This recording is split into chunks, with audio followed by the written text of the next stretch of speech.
We're following a developing story out of Venezuela right now. Pro-government protesters have forced their way into the National Assembly. Several explosions have been heard, and there are reports that some lawmakers have been injured. The National Assembly is controlled by the opposition party in Venezuela. CBS 4's Oralia Ortega is joining us with the latest on the developments happening on the country's Independence Day. Right, Oralia?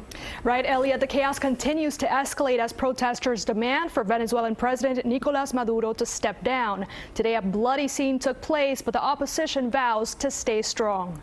As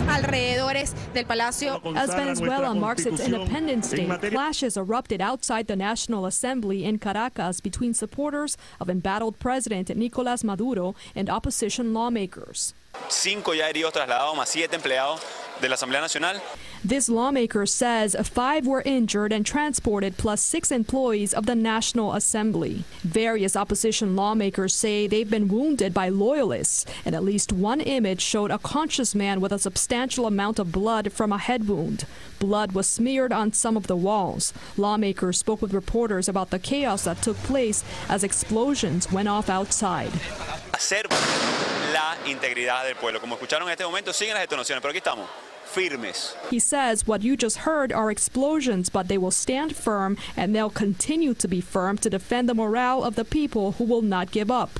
Venezuela's president addressed the chaos before a crowd. Yo condeno absolutamente esos hechos. I condemn these acts. Everything I know up to now, I will never be an accomplice to violence.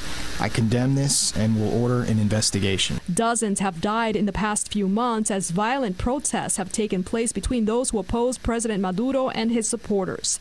Venezuelans in South Florida hope the violence ends soon. None of us feel safe there.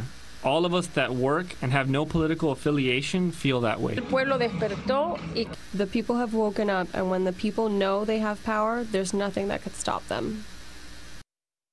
And as you heard from that lawmaker, at least 12 people were hurt. Journalists reporting from inside say they were also targeted. Oralia Ortega, CBS 4 News. Difficult situation there, Oralia. Thank you.